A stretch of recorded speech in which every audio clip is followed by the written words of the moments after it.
What's going on, everybody? Thank you for tuning in to this week's installment of Introversus. My name is Prince Powell, part of the Introverse Collective. First and foremost, let me say we thank you guys for being here. We appreciate you guys being here, trying to develop this new platform, this new poetry format. And we appreciate you guys for, checking it out and being open-minded to participating and listening.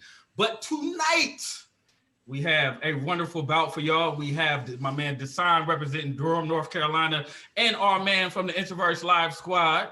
We have Bluz representing Charlotte, North Carolina. These brothers are in a very, very prestigious spot known in the community of Charlotte, North Carolina called the Evening Muse. So shout out to the Evening Muse for opening your doors and allowing this to happen right now. But you guys know how we rock. 5 poems, 5 poems. The format that they have chosen to go by. This is how it's going to work. The first round, we're going to go A slot, B slot. Second round, A slot, B slot. Just what me and my man Brandon did last week. So it's going to be first round, A slot, B slot. Second round, A slot, B slot. Then we're going to rotate. Third round, B, then A. Fourth round, B, and then A. And what they're doing differently is for their fifth round, we're going to rotate back to A slot and B slot. But they have chosen to do a 3-minute freestyle poetry round. So these brothers are going to have 3 minutes to do their thing. They're going to be timed. It's going to be cut loose. But most importantly, we thank y'all for being here. We want y'all in the comments. If y'all ready to get going, we want y'all to throw those hearts up. We want y'all to be looking for critiques. We want to see things that you're praising. Feel free to share how you feel in the comments about the bout. And we hope you guys enjoy it because we're here to bring the put your craft up. And, just make sure that we're all here to iron sharpens iron. So we're here to showcase our skills, y'all. So we are going to get going. We did a coin toss before the bout started. I believe that Bluz won that coin toss and has elected to go second. So my man Dasan is going to be going first. Please remember, first round is A, B, second round, A, B. Third round, B, A. Fourth round, B, A. Fifth round, A, B. We thank y'all for being here. These brothers look like they're ready, so we're going to get going. Dasan, round 1, it's on you. All right. This is for my grandmothers, Doris and Bethola.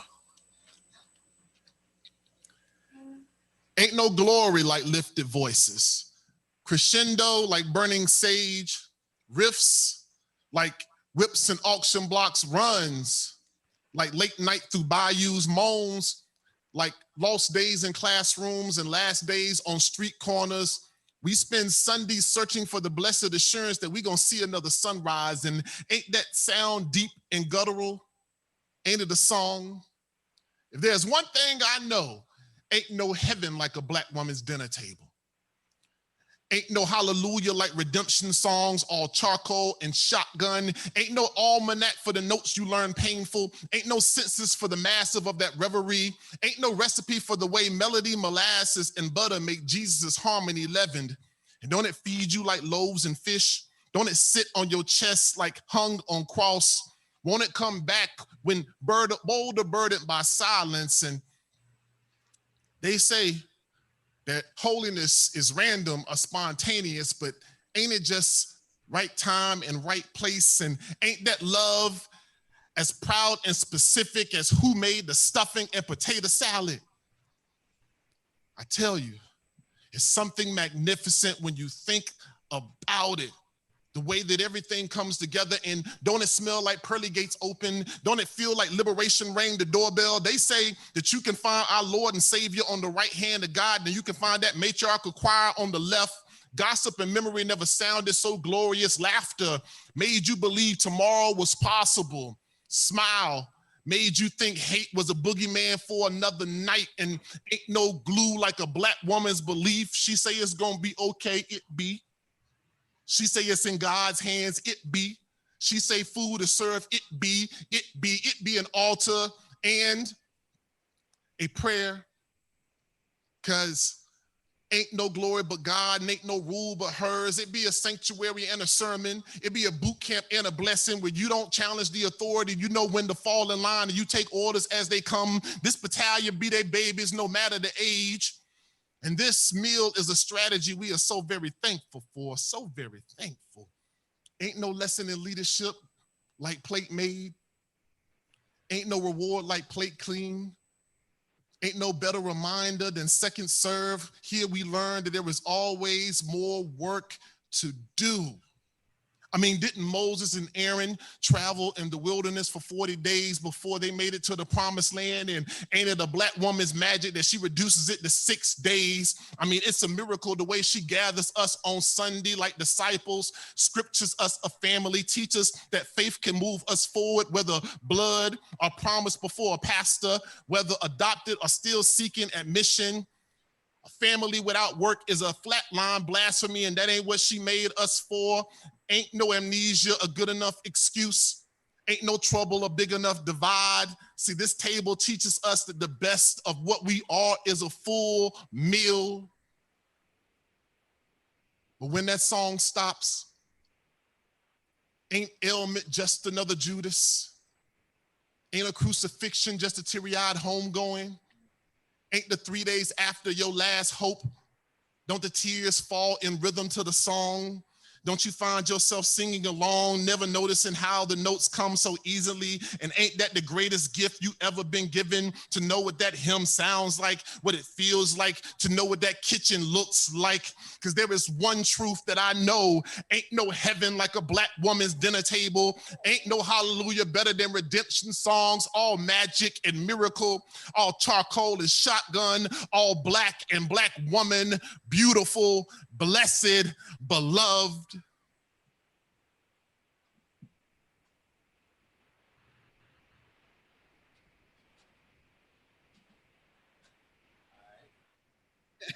Oh, we cooking.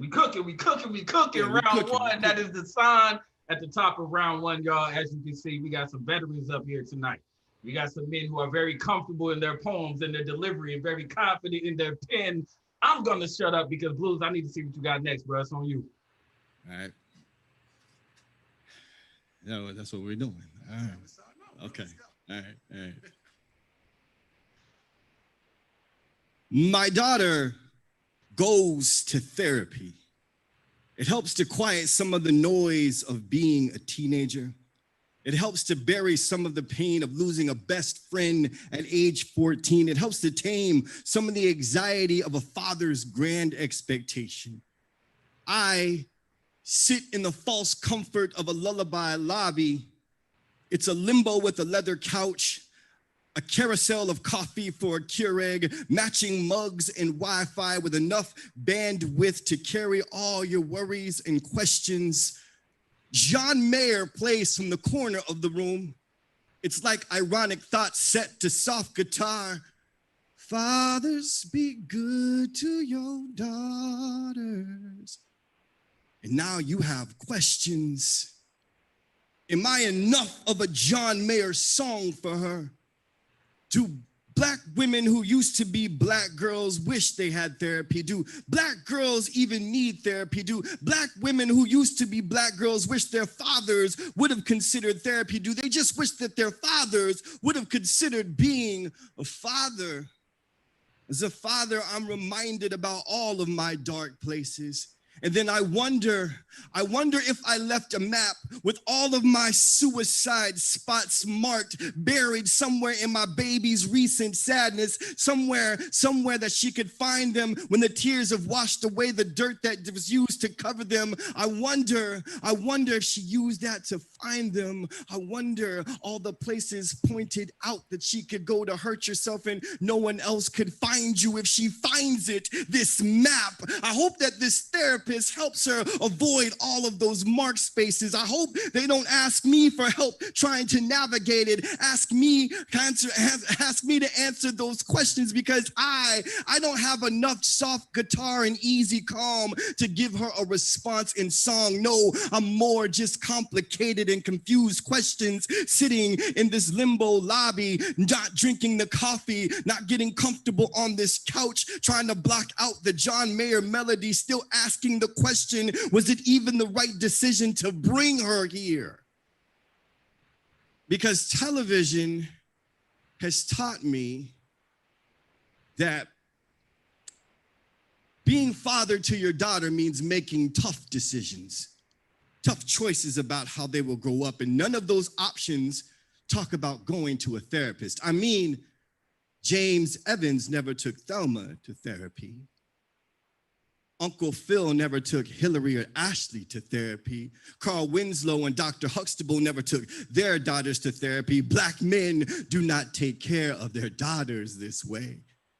Because admitting that your child needs a therapist is a blow to the ego and an indictment on your parenting, like you are doing a bad job. So instead, we hypertension, ghost story, father fable, and useless sage advice them with our unnecessary masculinity. Tell them allegories about how strong their black skin is and how their ancestors waded in the water just to get them to be strong, just to get them to ignore the need for mental health, because a true bloodline and a fix-it-all Jesus will make you unsad.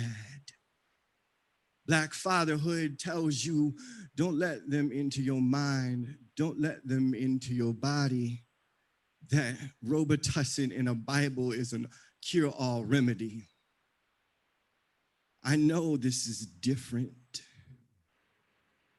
but I need this session that only lasts an hour to last a lifetime. I need it to lift her up from a rock bottom. I need it to rise her in the morning when the depression is so heavy that not even her grandmother's black girl magic inside her DNA will be enough to drag her out of bed. I need her to know that it's okay to not be okay.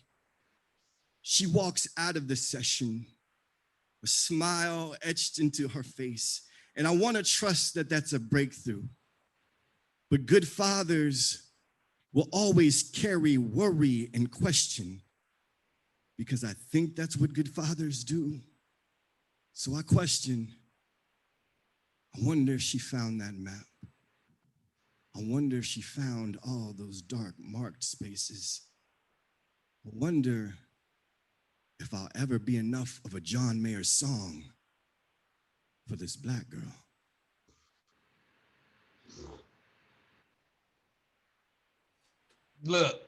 Look, round one complete. We got some, I don't know how y'all gonna score that one, but let us know in the comments how y'all felt about that first round. That was Bluz, ladies and gentlemen. We gonna get into round two, top of round two. We got Dasan coming up right now. Dasan, it's on you, man. Okay. That's what we doing? I mean, that's what you started with. I'm matching your energy, bro. Okay. Well, so I'm gonna read one then. Let's just, because you sent me to a place, so I'm gonna do this. This piece right here, actually, I know Wendy Jones is watching, and Wendy Jones has been on me to write this piece for a long time now. I'm gonna dedicate this piece to my baby girl. I've been on her to make sure she watching. She don't know I'm getting ready to do this. I'll get text about this later.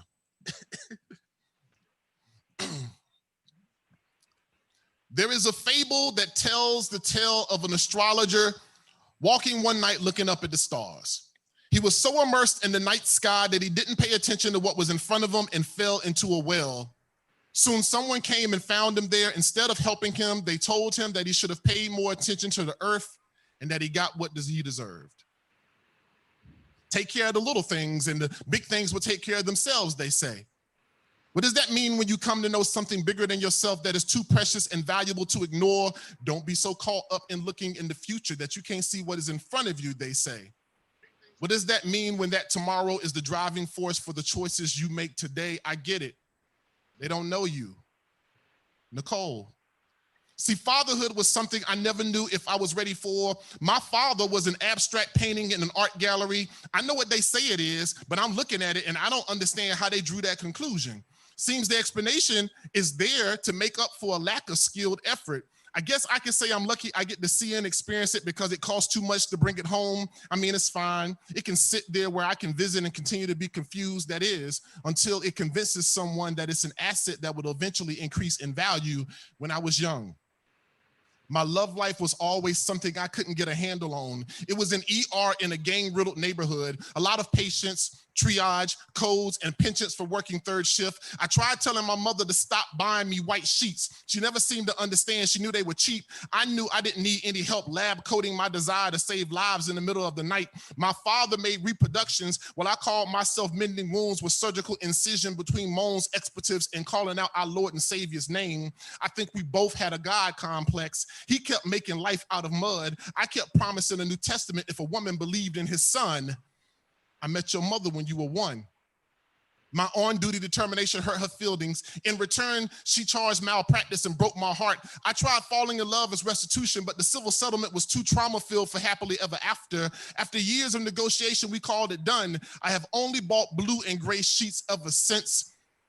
What I will forever be grateful for is she made the effort to make sure I got to keep knowing you, the one person I couldn't metaphor enough to make a poem for that I felt adequate. So I focused on crafting a bond between us that you felt was parental enough to be considered perfectly bound. We read like 2 peas in a pod, you and I. We fall for folks we don't need. We care too much, see too much, work too hard. Both saw hoop dreams deflate, but found purpose in what we could create. We both found a passion to dedicate ourselves to, and we both look damn good doing it. This here is a well-dressed vulnerability, finely tailored to push back the tears forming in my eyes as I write it. It is a fashioned resolve to see this through, no matter how overwhelming the emotions are. I'll just wear this with the flair that only we can. This here is me saying, I'm glad I got to know you, Nicole. There is a daughter who adopted a father, wandering through the darkness of loneliness, looking for a sign that he could break the curse in his blood. A man so dedicated to being there for the little girl growing up in front of his eyes, he cared less about paying attention to the foolishness in front of him. He fell into an understanding of himself, discovered a well of love and nurturing to give. Anyone who knows what that is like, knows what it means to raise a child, sees the joy and pride it brings him and lets him know he has gotten the kind of responsibility so important to make sure his daughter has what she deserves, baby girl. There is a thank you in the midst of these literary devices, so much not said but understood. I call it coded, intended to protect this thing of us we have built, preservation of the glorious opportunity that fatherhood is, one I never expected but would have never turned down, one that I wasn't prepared for but was never going to walk away from, one that I don't know how to spend enough time on my knees giving God penance for being given the opportunity for. I didn't make you. The foundation that should have been crumbled under the weight of responsibility. I know what that feels like, and my goodness, we make building resolve out of the rubble seem like light work. Me crafting these poems, you blueprinting them buildings, a poet and an architect. Tell me it ain't a blessed favoring what can blossom out of brokenness. They say God made us in their likeness, and I look at the heavens and believe we are exactly that literary device my pen penchant finds purpose in. So we are their will. This is my scripture. The meditation, the revelation is that I love you. My commitment to that is unwavering. This message is especially crafted for your heart, one metaphor to another.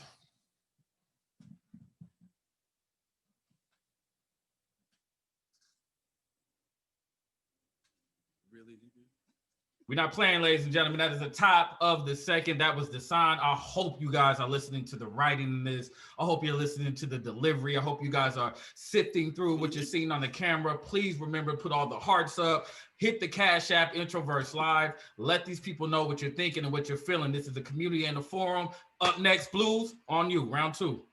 Round 2. All right. So yeah, he took it there. So I'm going to match your energy. I'll read 1, 2, right? All right. All right. She stared at her reflection in the mirror. 15 minutes she gazed, her head tilted left, then right.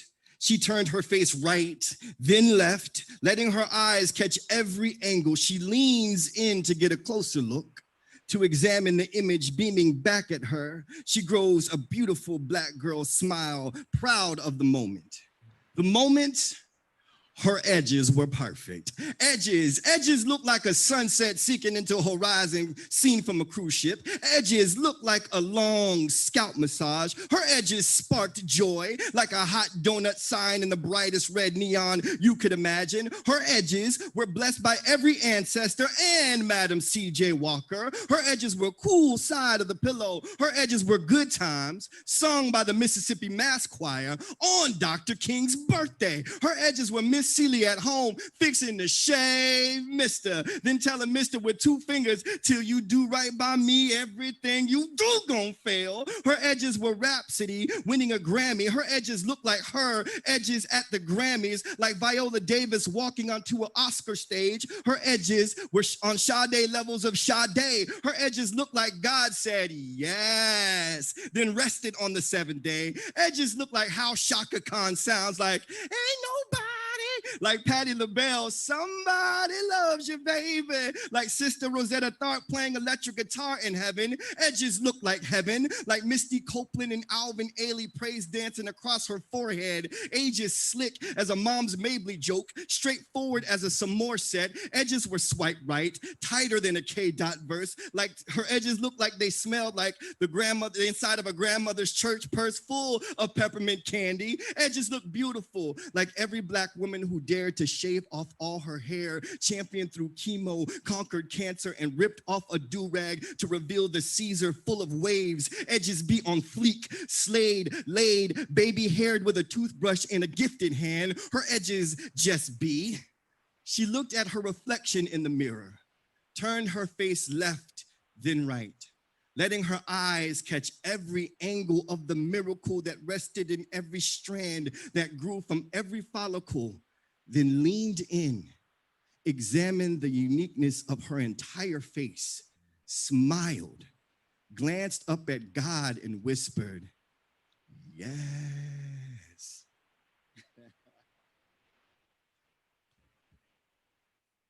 Yo, that is 2 rounds in the book. Shout out to Dasan and Bluz. That was Bluz to the bottom of round 2. So now what we're gonna do is get a little tricky. And also, I just gotta say this, man. If you would have closed your eyes and listened to that round, you would not have been able to tell that they were reading off of their phone. So shout out to these veteran poets for being able to read a poem and make it sound like they're busting live off stage with no phone in their hand. That takes true talent. So what we're gonna do now, we're gonna flip on the 3rd round. So Bluz, you are back up, my brother. No time to chill. Let's go. Shout out to everybody out there tuning in. We appreciate this. To all the women warriors, female freedom fighters, ballroom broad divas brandishing brass knuckles while wearing an evening gown. To every lady who's ever laced up a corset and combat boots, packed a piece in your purse or stiletto to match your stiletto heels, congratulations. You have been reborn in the body and soul of my 3-year-old. She's a walking street fight, toughest toddler at her daycare. She knows that nap time is for suckers. Because someone's got to stay up and keep watch over the toys, cookies, and juice. She is living proof that you don't have to teach kids loyalty. Because during a routine pillow fight where I made her older sister cry, she turned on me with all fury in her eyes, came at me, and bit me just above the knee. Shit hurt like hell. But I can tell you that's the most honest emotion that I've ever felt. It was a message left in tooth imprint. It was almost articulate as her saying, yo, don't you ever fuck with my big sister again. Y'all, that fight, that ambition to defend transcended any relationship between daughter and father, and that didn't bother me a bit. Because she only saw the danger and reacted to it. Now, I'll be the first to admit that I'll probably get a few phone calls from the principal's office about how my daughter tried to fight some chick 2 times her size because this chick came out her mouth sideways about her big sis. And this would be completely expected. Nothing less from the lion-hearted, ready to rush into a burning building of situations to shoot first and wait till later to ask the who, what, and why questions. Ladies, she will be the kind of friend that you cannot give all of the information. Because she'll be outside your lover's house waiting with a brick about the size of justified revenge, ready to fight him in front of his friends and will call the police if she doesn't win. But until then, she's my little Napoleon complex with sippy cup, hands just big enough to hold my heart, and stolen cookie from no counter, the counter reaction to every fear I've ever had as a dad, wondering if someone is gonna try to steal a kiss or her heart, and chances are they will, but not before they taste her temper.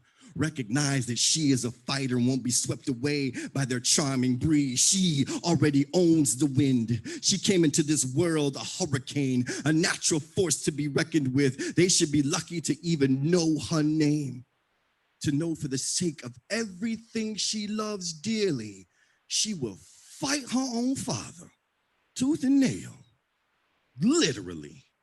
So to every woman who's ever held a fist in defense of the helpless, congratulations, your fight still lives.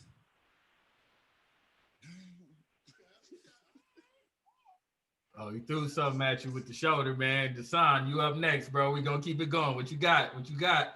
Round 3. Okay. Let's do this then. I am a tall glass of Southern comfort.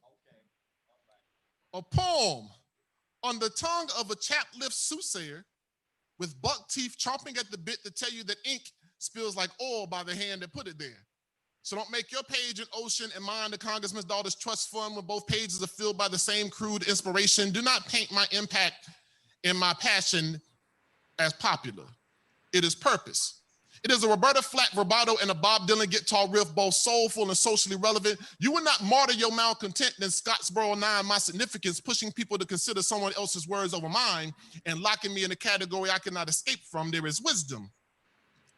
In collard green concertos, seasoned with fatback discernment, cured in the southern sun, I feel uncomfortable around you sometimes. Like a cherry orchard in the middle of a landfill, right with the realization of how bad this world can be when so many want the attention, but so few want the responsibility, but you can't costume your conviction at Party City. See, I am an origami slave ship ancestry force folded in this imperialistic impotence where it makes sense to screw up people's lives but never come to understand the extent of the damage caused, but you will not exoticize my craftsmanship. We are all broken Macy's Christmas bowls, fractured fragments of foregone conclusion that every good thing comes to an end, and I want to pour you a bowl of cereal, fill it with milk like Elmer's glue so I can restore the innocent adhesive you used to have, and I want them to be Cheerios. So that when those small puckers kiss your lips, you can become comfortable in your own skin and you don't have to battle your perception of what comes with mine. For too long, we've been living loud in silence, dying to meet you. My heart screaming out for you to understand what it means to be connected, because I don't want to be infected with malice. Don't want to believe there's something hidden inside of you against me like Trojan horses. So I find myself popping condom wrappers like Oxycontin to try to cover up my disgust and swallow my pride when the sun rises like morning after pill. So I don't have to birth any conflict, but I've had enough. I've decided to let my pen fight. I have nicknamed it Emiliana Zapata because it's better to spit on your feet rather than live on your knees. I am a sycamore with metaphors like strange fruit dangling from my tongue, the label Southern poet around my neck like an albatross, but I grow wiser, I grow stronger. I am Lena Horne's raspy revolution. I am Josephine Baker's underappreciated brilliance. I am Dave Chappelle's radical refusal and Lauryn Hill's misunderstood ego. I am Kanye's narcissism and Jay-Z's business acumen, because I ain't a businessman. I'm a businessman, so let me handle my business. Damn, I am the conscience over the shoulder of those who decided to step on national stages and act like the South ain't got shit worth listening to. See, I am Ginsberg's late night indulgences and Norman Rockwell's perfectly painted paradox. I am here. I am a poem, and I am just like you. Yes. That was Dasan, y'all. Bluz, you up next. What you got? What you got? All right. All right. Yeah. Oh, this shit is great. So in the beginning, they wanted you silent. They wanted you to turn down. But when you were born, You were born so loud because God composed you with jazz hands through Big Bang Theory. He Big Banged you out on Beat Machine. You are a ninth wonder walking with Jay Dilla dripping through your veins. You got the genius of Herbie Hancock back ready to explode with Righteous Soul. You got Howlin' Wolf in your gut, Hendrix on your liver, Earth, Wind, and Fire in your lungs. There's blues in your bones and a gospel choir in your laughter, boy. Turn down for what?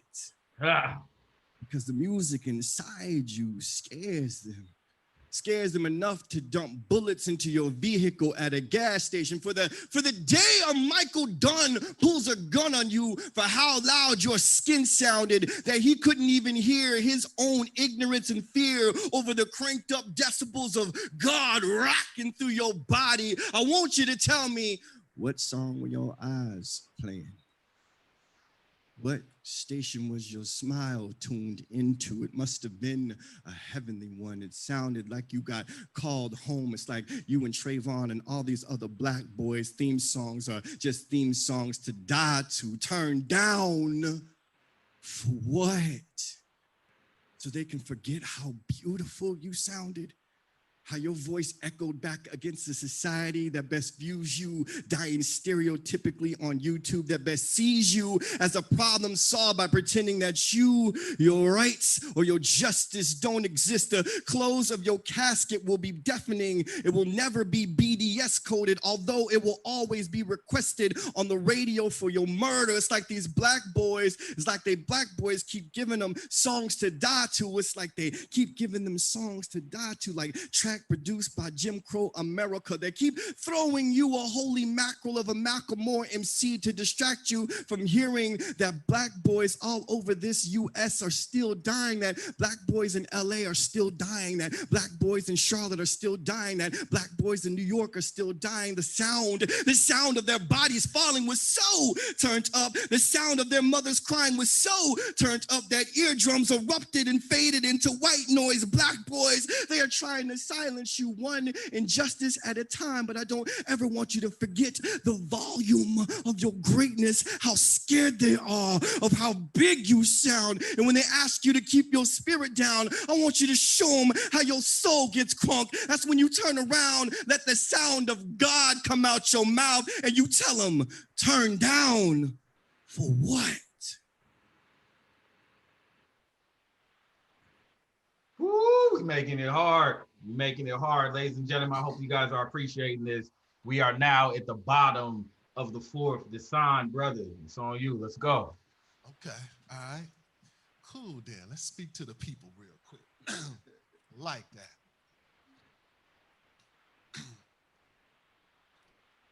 To my people of ash and soot, we know fire. Lit gunpowder turned kin into kindling. Ritual burial, the residue for resistance. The rest were bundled on the cargo ships. Anyone that knew how combustible colonization was sought the water as refuge. The rest were stacked in fields like wood in the living room of white supremacy. Overseers like chimney sweeps, making sure that sung notes never reached to heaven or sent signals to those in the woods who knew how to read the message in the skyline. We know burning, because devils ain't never cared what they poured kerosene on as long as they got to see the flames. Lit match to body, Molotov cocktail to house, bomb to building. What else can be said about those who set crosses ablaze in front of the blessed, like they were trying to sear away the truth that melanin was crucified for their sins? Sometimes I think we got stuck with a white Jesus because he needed to be wrapped in gauze to suffer from the third-degree burns. We know ash and soot can write scripture in the smoke. See the deadening as the promise of renewal. Know we got a covenant with the earth, and it will always help us turn desolation into ceremony. We just got to give our incandescent dreams back to the mother who inspired them. Sit at her feet as she teaches us how to cook a phoenix from the scraps, then lay spread new hope like Resurrection Sunday. We get so dressed up on Easter because the will to rebuild deserves level of celebration. It's coded affirmation. Them spirituals taught us how to get through. This pageantry teaches us how to get on. Just think about the black and gray we dress ourselves in to send our beloved gone home. I always wonder, it seems so fitting. It struck me while the church smelt like smoldering, while the wailing sounded like sirens, while the tears held hands and I love yous felt so necessary. Soil got to be treated for a new blossoming, and we know how to work the fields around here, know how to call our magic from the dark, know how to build with brimstone. Hell, they still mad they made us build this America and we didn't pyramid their empire in appropriate astronomy, so they shooting stars trying to understand the resilience of the night sky. What? We will never be afraid of fire because no blaze can take away our brilliance, can't erase our impact, can't remove our importance. We still gonna be here. We still gonna know joy. We still gonna cry and laugh. We still gonna create family and survival manuals. We still gonna dance with the same legs that crumble in misery. We still gonna find success in the madness they revel in. We children of the sun will never be afraid of the fire because we wonderful, resilient, charred Genesis chapter 1, verse 2 will continuously come through with the light. My God! Yo, I don't know what to say, but before we get in this fifth round, I'm gonna say this. If you're not paying attention to the patience, I think like the veteranship, the writing, and if this shit isn't telling you that you need to get better as a writer, then I don't know what you listening to right now. But what we gonna do right now, we gonna get into this fifth round. As we said, we switched the order right back up, so Dasan's gonna come back up, but this is what we're gonna do for this fifth round and why I said in the comments that we need your help. So what this fifth round is going to be, it's going to be a 3-minute poetry freestyle round that they both agreed to do. But they're going to be taking subject matter from the comments on Instagram that they have on the Instagram Live and the YouTube feed. So whatever feed you're on, we're going to be tapping into that and looking. So right now, I'm going to give you guys about 20 seconds to start typing in comments, things that you want them to say off the cuff, because what they're going to be doing, they're going to be looking at their phones and they're going to be freestyling as they do it. So coming up for this fifth amazing round, and let me just say that we are all winners. Shout out to you brothers in advance. I don't know how the hell people gonna score this, but we're winning regardless. Coming up to the mic, we got Dasan for the top of the fifth, 3-minute freestyle. I got the timer, y'all. So when you speak is when your time starts. We're gonna cut it to 3 minutes. All right. It looks like I got Turtle and Wi-Fi. I see you, Yogi.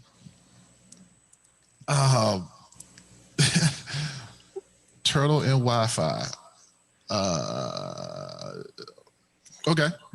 I might grab one of them other ones. Let's see how this works. Someone said Ruth Ginsburg. Someone also said bald heads. And Sean Williams said mac and cheese. Mac and cheese. Okay. All right. Well, you got whatever's left. All right. Let's see if we made this happen.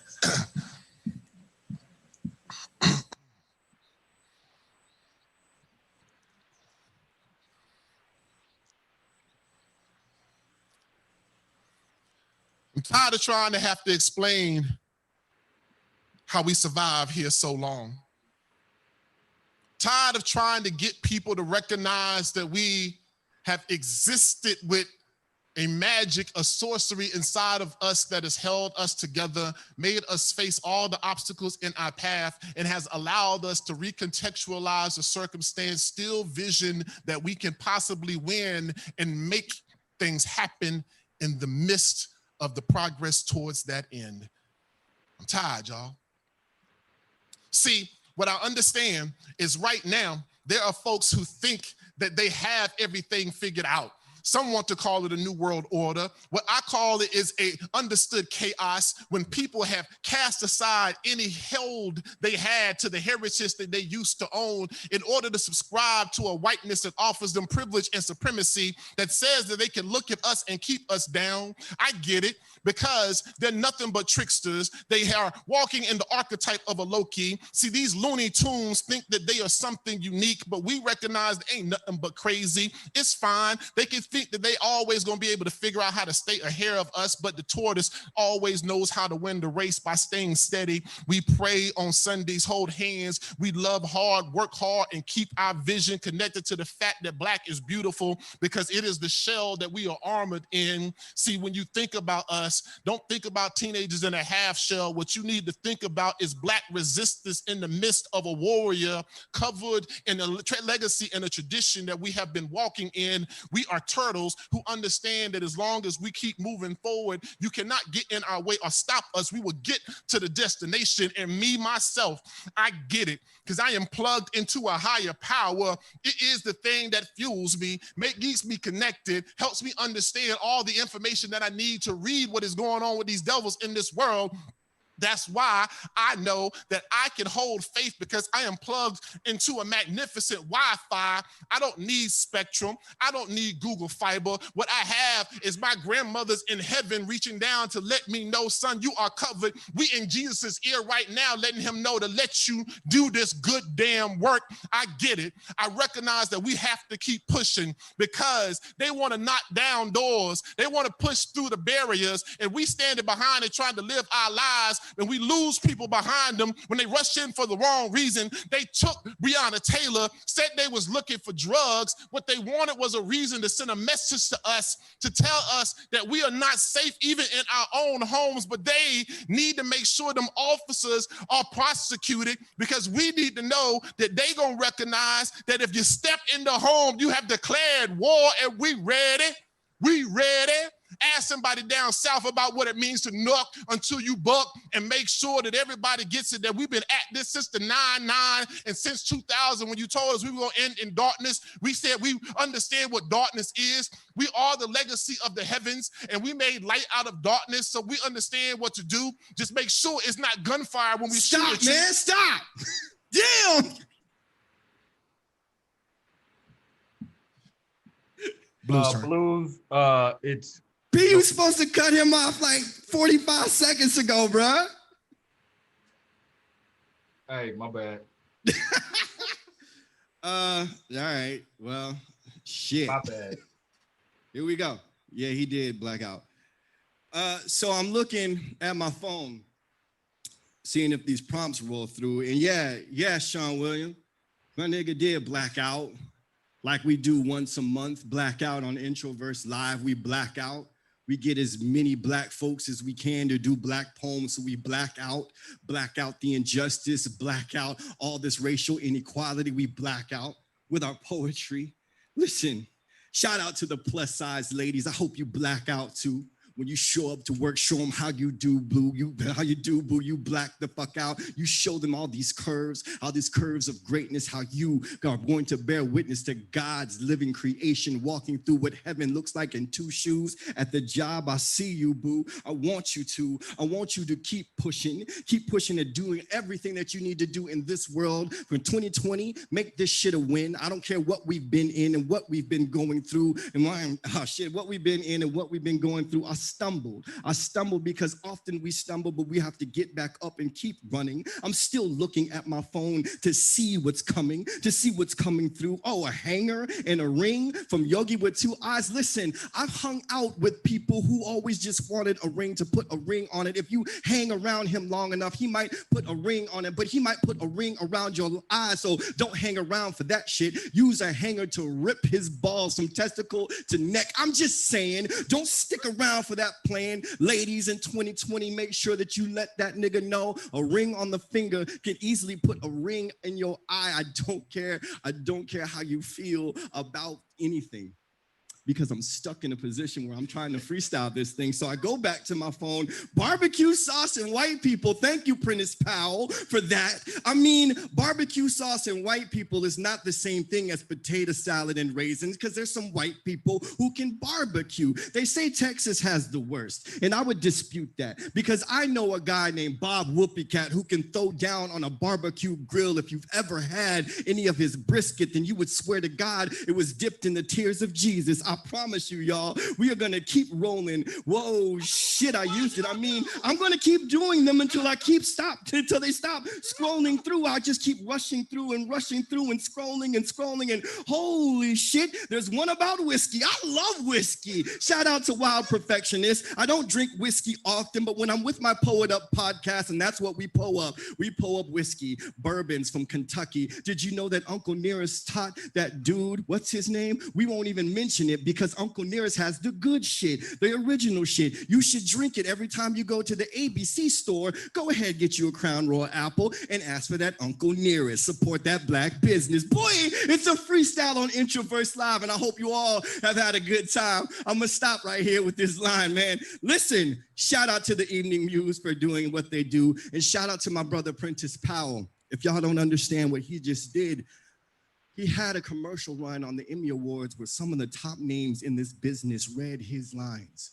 Do you know what it is to write and someone else speaks what you have into existence? You are all poems that someone is waiting to put you into existence. Keep writing your story. Let someone read it. Be bigger than you are because I believe in you. And we are out here living. We love you. Introverse Live, Evening Muse. Joe, thank you so much, man.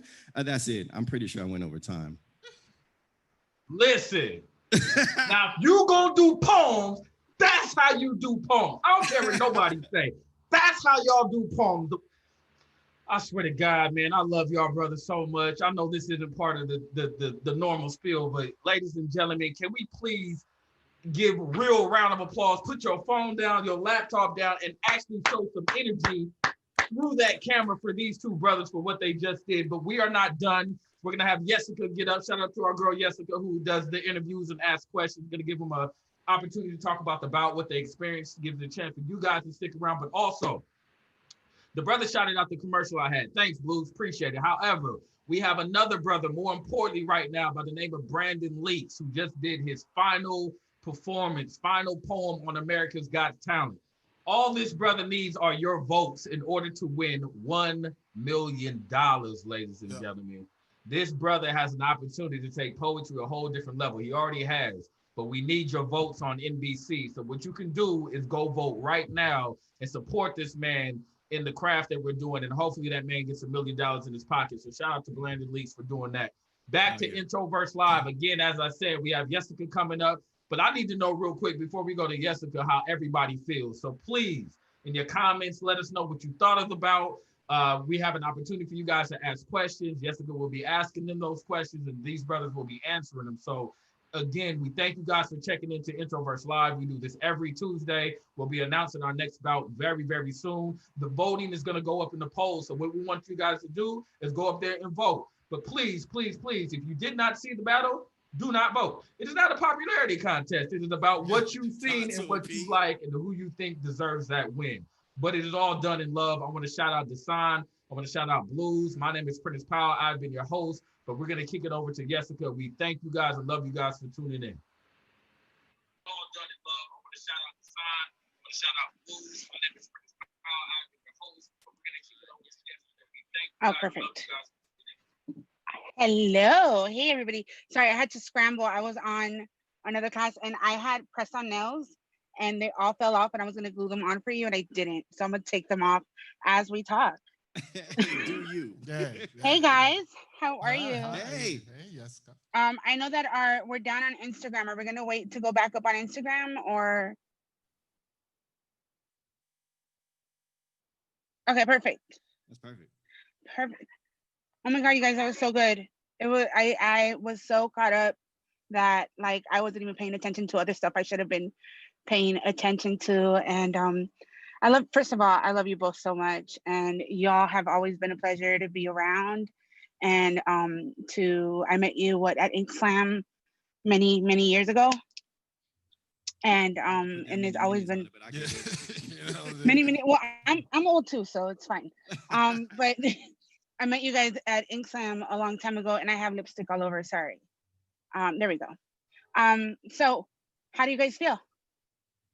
I feel great. I feel real good because this was an opportunity to do this event the way we've done it in person and live. I appreciate Dasan being able to come up the road to do this. So I hope y'all enjoyed it. I hope y'all enjoyed the look. Like, hopefully we can get to this point with Introversus. So Yeah, Well, man, that's this what is real dope. yeah, that's what I was saying, that this wasn't just a regular like whatever. This was a production. Like you guys had angles and lighting, and you decided to stunt on the young folks for a second, and I fucking love it. You're like, see, old people have money for production. So well, we have very good resources and really great friends. Shout out to Joe at the Evening Muse. Yes. This is an amazing space, and anytime I ask him for something, 99% of the time he's like, "Yes, let's do it." So, shout out to him for saying yes. so how setting up the whole battle, did you all talk to each other or did you make your own calls? Because I felt a theme, it was very centered about the woman in your around the woman in your life and your love for Black women, which I considered to be very beautiful, and I saw that. So yeah, what was the process, Dasan? Well, you know, it's funny because it's a mix of both. Just because we've been around each other for so long that, you know, we know there's going to be intersecting topics and intersecting things that we write about, and it's kind of a check-in, like, well, okay, where you going? I'm like, I don't know. Okay, so you going here? I might go there. Let's go there then. And so it's just one of those things that always happens once we're in the moment, that it's just like, you know, we just kind of really do feed off each other. For sure. Like, Blue? yeah, since, you know, and we toured together as 6 feet high and rising. So we know each other's work, and I think we know each other's lives, like outside of the work. So we know where a lot of these pieces come from, and they come from a genuine place. And the fact that we reflect each other's pieces and each other's lives as fathers, as Black men. So it was kind of easy to just do what we do, and it all kind of syncs up. Have you all been competing against each other for like a long period of time? Because I know you're both obviously in the same area. So what's that like? What has that been like to like begin competing at a certain age earlier in your careers, and then now as veterans and also like legends?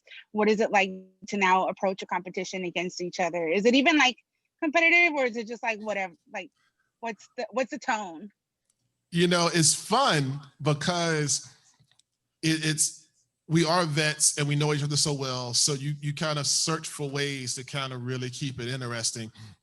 We've been doing this since the early 2000s. So, you know, that's part of that conversation with each other. It's like, you know, so what we doing? Like, okay, we're going to throw a twist. Like, even deciding to do the freestyle round, it's like, let's create a space where we really, you know what I'm saying, can really, you know, get competitive. Right. And I think it helps that our first group pieces that we ever did was he and I. We were on our first group piece we'd ever done was he and I. So we've been friends, and I had heard about him when I first got into slam. Like, he was the dude to beat, and he was the dude, and he's like 7'18" or whatever. So you see him, he's such a tall dude, a big presence, and I'm like, I just admire his work and his words. So yeah, whenever we get into a space, it's all love and there's a little bit of competition, but it's also like, I'm such a fan. I wonder what the fuck you're gonna do next. And I'm listening. Like, I'm just intent on listening.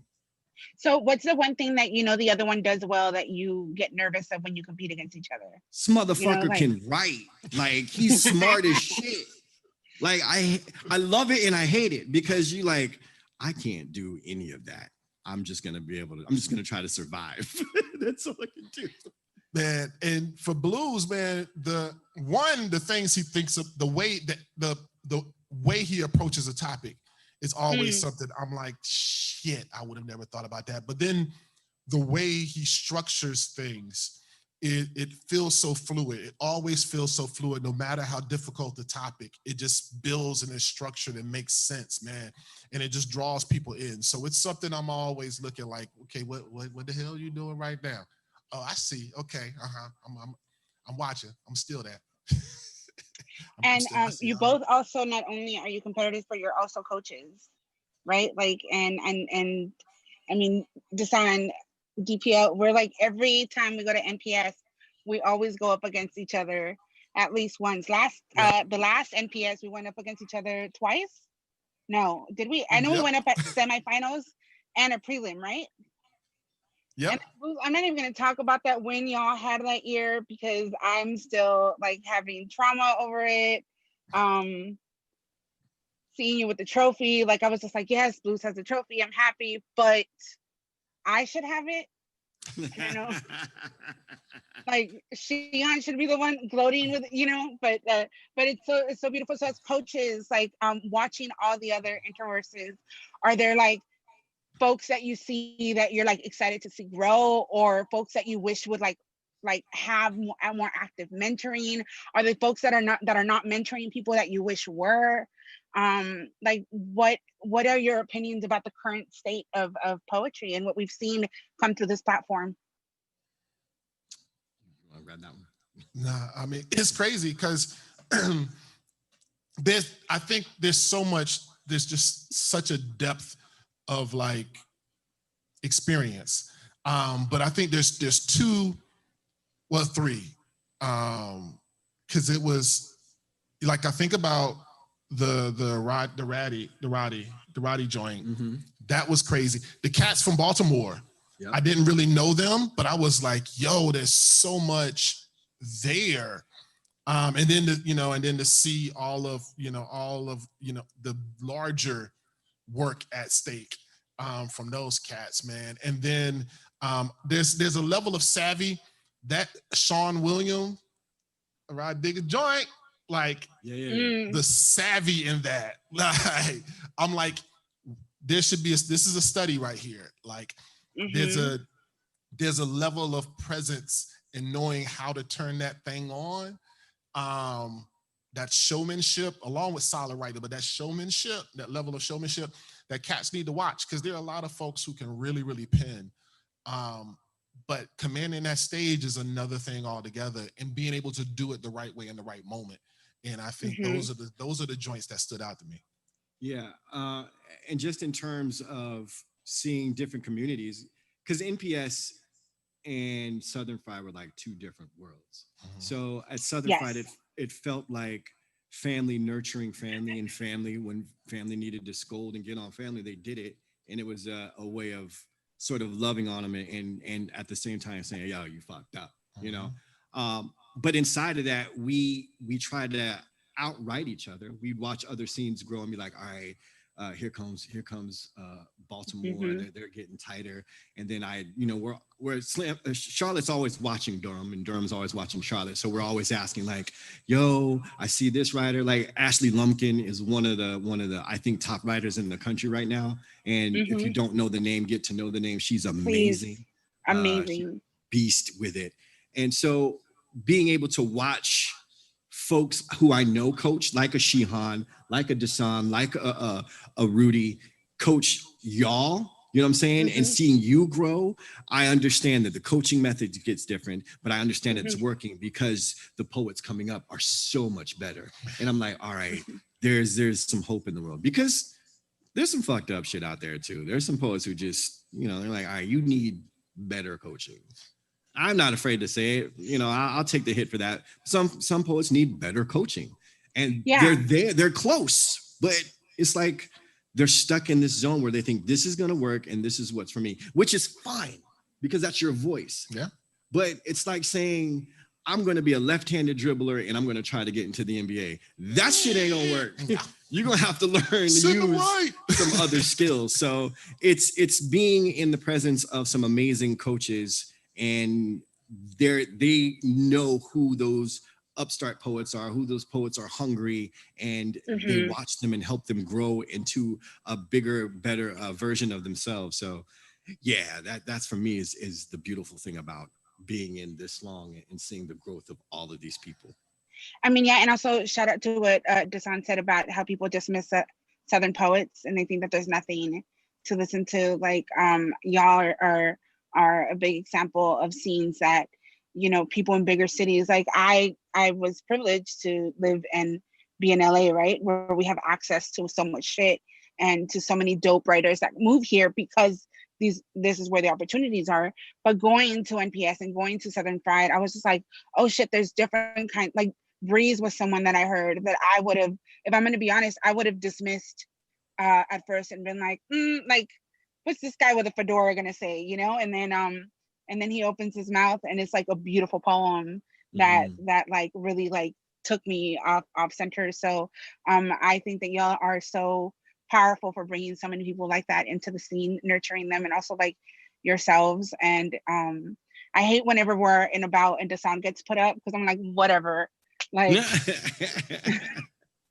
Alicia, go up, because I don't even know, you know, like I'm not gonna go up this round. But it's been an honor, and I don't know where we are in time. I don't want to lose our Instagram folks, and I want to see if they have any questions that we could pin to y'all. So yeah,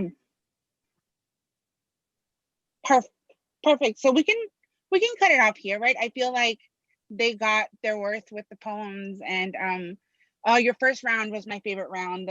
Those poems that you opened with was, I hope everybody watching studies this, and if you plan to compete on Introverse or anything, this was a clinic. And so thank you so much, both of you. I love you so much. It was an honor to sit and talk to you, and I'll talk shit where I see you around. Yes, Bye. love you too. Love you. Bye.